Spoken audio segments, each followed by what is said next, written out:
me doy cuenta que el sol está saliendo y que son soldados que están saliendo para recibir los primeros rayos del sol.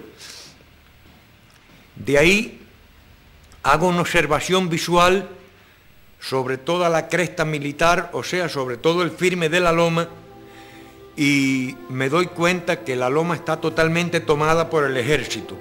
Regreso a donde está el Che y me mira fijamente y me dice: ¿y tú qué crees de la situación?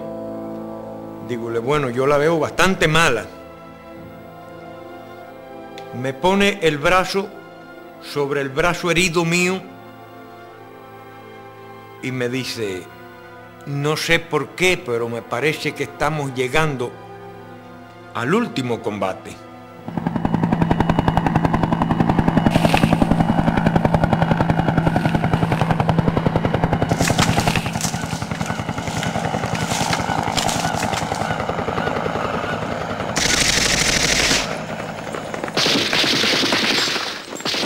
Octobre, l'audience est reprise. Les conclusions de la défense ont été rejetées. Le Conseil de guerre est compétent, il juge. Il y a quelque chose de changé dans le ton des débats.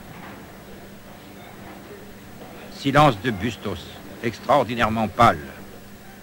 Quant à Régis Debray, vous le voyez, il est triste, défait, anxieux. Et tout à coup, un cri du procureur: la justice est de notre côté. Parmi les 7 bandits qui viennent de tomber à Higueras se trouve Che Guevara. Le Che a été mortellement blessé dans une embuscade. Et cela s'est passé le dimanche 8 octobre 1967, le matin.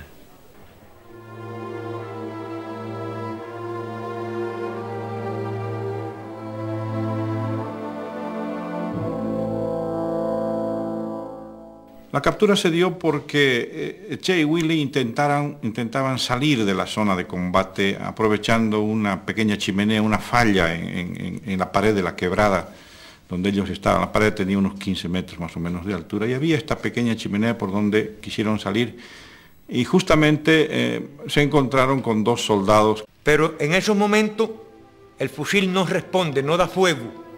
Y es que el fusil del Che ha sido obstruido en los momentos que lo han herido. Él aparta el fusil, ala por su pistola.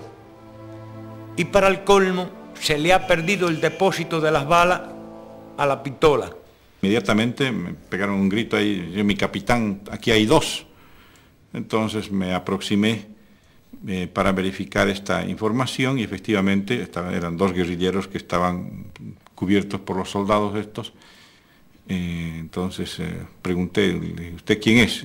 Y me contestó: soy Che Guevara. Teníamos como una pequeña libreta, digamos así, con los dibujos que había hecho Bustos en la prisión, de todos, con una extraordinaria habilidad.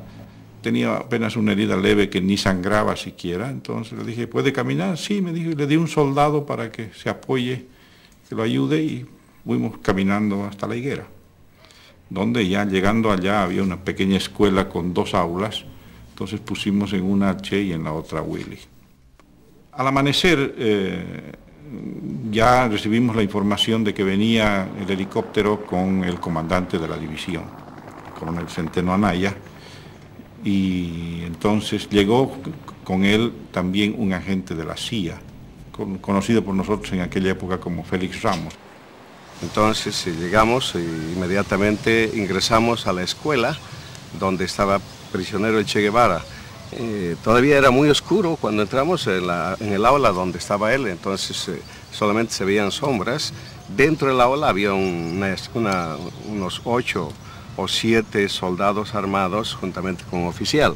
El Che Guevara estaba sentado en una banqueta y apoyado en la espalda contra la pared.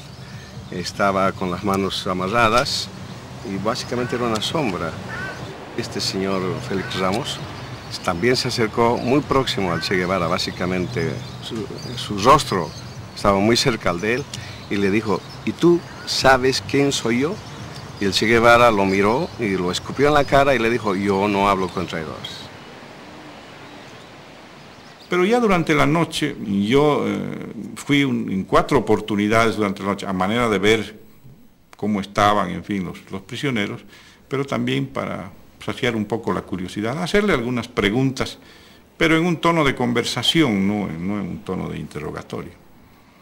Me interesaba, por ejemplo, a mí saber por qué habían escogido Bolivia para eso, cuando estaban precisamente todo en contra de lo que él mismo en sus libros y en sus escritos propugnaba de las mejores condiciones para iniciar una guerrilla. En Bolivia no se daban prácticamente ninguna de las condiciones, entonces eso fui a preguntarle, que ¿por qué Bolivia? Su respuesta fue de que, bueno, la decisión no había sido exclusivamente de él, que otros niveles habían participado en esa decisión. Y cuando yo le preguntaba, bueno, ese otro nivel quiere decir Fidel, él decía, no, otros niveles. Quels sont ces autres niveaux dont aurait parlé le Che au capitaine Gary Prado? Sur ce point, les opinions divergent. Fidel aurait-il envoyé en Bolivie un Guevara devenu encombrant puisque le Che voulait de toute façon allumer des foyers en Amérique latine? Une fois là, Fidel l'a-t-il lâché? No considero que sea culpa de Fidel.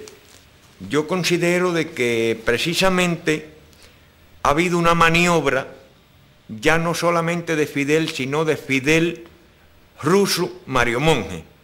Y al llegar allí y ver de que no existe nada de lo prometido, es donde nos damos cuenta de que algo está fallando. Teníamos excelentes relaciones de amistad, de confianza, y el Che realmente les prestaba mucha atención a los puntos de vista, a los criterios que yo le daba, porque siempre mantuvimos una confianza y una amistad hasta el final. Pero aquella era su idea. La otra cosa era prohibirle. Y eso no estaba dentro del tipo de relaciones que teníamos nosotros, ni por razones de Estado, ni imponerle un criterio.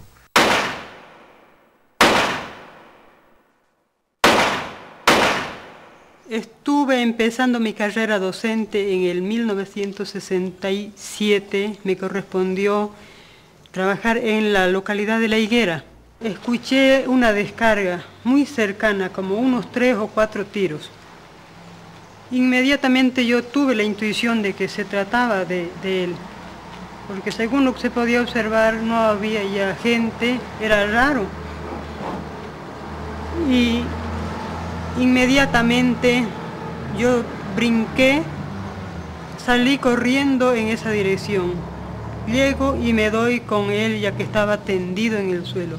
No donde yo lo había dejado ese momentito antes, sino al frente, un poco a la entrada, justo al frente de la puerta. Él estaba de espaldas, con las piernas muy separadas y los brazos completamente extendidos en esta posición.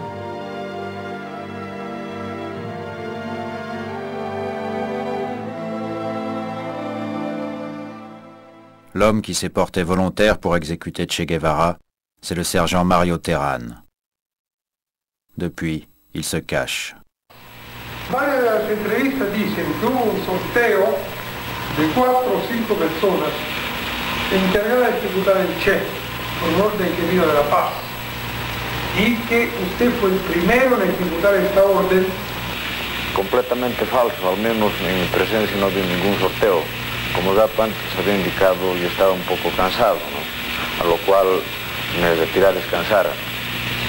Al respecto, yo lo único que tuviera aclarar que él ha fallecido por falta de atención médica.